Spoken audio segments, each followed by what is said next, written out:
The next picture shows a typical ghetto site. A woman is selling armbands in a street in the ghetto. There are differences between the armbands, but we see that they're all white with a blue Star of David in the center. And that comes from the fact that the Germans ordered all Jews over the age of 12 in the general government, the area of Poland that was not annexed to Germany, to wear these blue and white armbands. The question is, why? These armbands were like a badge of shame, and they were one of the ways that the Germans humiliated the Jews. The order to wear the armbands came before the ghettos were even established, so the armbands were a way of isolating the Jews and separating them from the local Polish population, humiliating them and marking them so that everybody could see them. One question we ask students is why they think the Nazis forced the Jews in the ghetto to wear armbands when everyone in the ghetto was Jewish. And this raises the issue of being marked and being humiliated. The armbands for the Jews were like another wall that separated them from everyone else.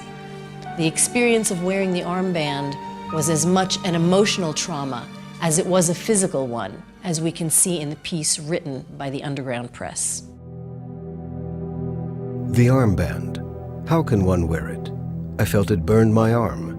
It was as if I had to put a collar around my neck. I was gripped by anxiety. I couldn't sleep at night. I smelled danger everywhere. Whenever I ventured outdoors, I looked in all directions. My nerves were always taut. Behind the woman, we see a wall with posters. If you look carefully in the left corner, you can make out the word Koncert Symfoniczny, in English, symphony concert. On the other side of the woman, we can make out the word Theater, also in Polish, meaning theater.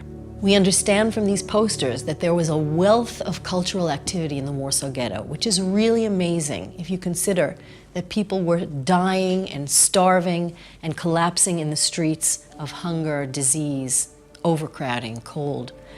The fact that in the Warsaw Ghetto there were libraries, there were concerts, there were theaters that were putting on performances really shows how the people in the Warsaw Ghetto were struggling to hold on to life as best they could. Note the philosophy implicit in this attitude. If we continue to read, if we continue to go to the theater, if we continue to listen to the symphony, then we can look towards the future instead of being stuck in the present. We can also escape our surroundings, if not physically, then at least spiritually. We can use this photo to ask the students, why would people on the verge of death care so much about cultural activity?